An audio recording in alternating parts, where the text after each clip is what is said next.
5 సంవత్సరాల్లో వైసీపీ పరిపాలనలో ఈ యొక్క రియల్ ఎస్టేట్ మొత్తం టోటల్గా నాశనమైన విషయం.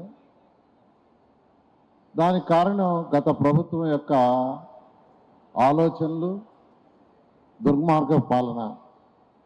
అందుకని ఎన్డీఏ ప్రభుత్వం రాగానే ఆ రోజు ముఖ్యమంత్రి గారు నాకు ఈ మున్సిపల్ శాఖ ఇవ్వటం, దాంట్లో మొట్టమొదటి చెప్పింది ఏంటంటే రాష్ట్రం డెవలప్ అవ్వాలంటే రియల్ ఎస్టేట్ బాగా స్ట్రాంగ్గా డెవలప్ కావాలి, దాన్ని జాగ్రత్తగా పరిశీలించి తగు సూచనలు ఇచ్చేసి వాళ్ళకి ఎటువంటి ఇబ్బంది లేకుండా చేయమని ప్రత్యేకంగా చెప్పడం. వెంటనే నేను మీలాంటి ఆర్గనైజేషన్స్ అందరినీ కలవటం, అందరినీ పిలిచి మాట్లాడటం. అదేవిధంగా ఈ భారతదేశంలో ఉన్న అనేక రాష్ట్రాలకి అధికారులను టీములు పంపించాం. వాళ్ళందరూ స్టడీ చేసి వచ్చారు. దాన్ని ఒక కమిటీ చేసి కమిటీలో ది బెస్ట్ ప్రాక్టీస్ భారతదేశంలో ఇతర రాష్ట్రాల్లో ఏమేమి బెస్ట్ ప్రాక్టీస్ ఉన్నాయో అవన్నీ యాక్చువల్గా స్టడీ చేసాం. మీ దగ్గర నుంచి కూడా తీసుకున్నాం. మీతో ఎన్నోసార్లు మీటింగ్ పెట్టాం. ఫైనల్గా వాటన్నిటిని క్రోడీకరించి నేషనల్ బిల్డింగ్ కోడ్ ఏదైతే అడ్వైజ్ చేస్తుందో దానికి అనుగుణంగా, అదేవిధంగా government of India model building bylaws దానికి అనుగుణంగా ఈరోజు అనేక మార్పులు చేర్పులు చేశాం. వీటిల్లో మొట్టమొదటిది గేటెడ్ కమ్యూనిటీ, దానికి సంబంధించి ప్రాపర్ రూల్స్ అండ్ రెగ్యులేషన్స్ లేవని మీరే అడగటం జరిగింది.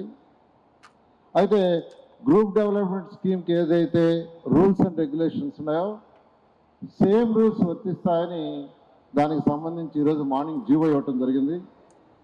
అదేవిధంగా రైల్వేస్ కానీ డిఫెన్స్ కానీ వాళ్ళ దగ్గర నుంచి ఎన్ఓసి తెచ్చుకుందే మీకు బిల్డింగ్ అప్రూవల్స్ ఇన్ని రోజులు ఇచ్చేవారు, దానికి నెలలు సంవత్సరాలు కూడా పడేది. అటువంటి దాంట్లో మార్పులు చేసాం. నేషనల్ డిఫెన్స్ కానీ రైల్వేస్ కానీ వాళ్ళ రూల్స్ అండ్ రెగ్యులేషన్ తగ్గట్టుగా మీరు బిల్డింగ్ అప్రూవల్ పెడితే మున్సిపల్ శాఖ అప్రూవల్ ఇస్తుంది. వాళ్ళ దగ్గర నుంచి ఎటువంటి ఎన్ఓసి తెచ్చుకోవాల్సిన అవసరం లేదు. అయితే ఆ రూల్స్ అండ్ రెగ్యులేషన్స్ని నిక్కచ్చిగా పాటించాల్సిన అవసరం ఉంటుంది. అదేవిధంగా సెల్లార్ 500 మీటర్లు దాటిన హౌసెస్కి సెల్లార్ పర్మిషన్ అడిగారు. ప్రస్తుతం వరకు కమర్షియల్ వాటికే ఉంది. 750 చదరపు మీటర్లు దాటిన వాటికే సెల్లార్ పర్మిషన్ ఉంది. అయితే అనేక రాష్ట్రాల్లో స్టడీ చేసాం. 500 మీటర్లకు ఇచ్చింది. ఇక్కడ కూడా 500 మీటర్ల పైన ఉన్న వాటికి రెసిడెన్షియల్కి సెల్లార్ పర్మిషన్ ఇవ్వడం జరిగింది. అన్నిటికంటే ఇంపార్టెంట్ హై రైజ్ బిల్డింగ్స్, 55 మీటర్లు దాటిన బిల్డింగ్స్లో 55 మీటర్లు దాటిన తర్వాత ప్రతి 5 మీటర్లకి 0.5 మీటర్ సెట్ బ్యాక్ వదలాలి.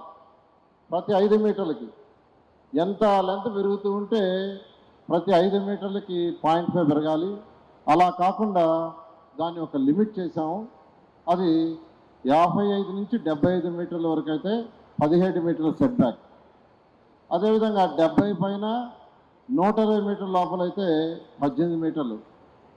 120 మీటర్లు దాటిన బిల్డింగ్ ఏదైనా తీసుకుంటే అది 20 మీటర్లే ఫిక్స్ చేసాం. ఆ విధంగా యాక్చువల్గా కొంత ఉపశమనం కలిగించడం జరిగింది.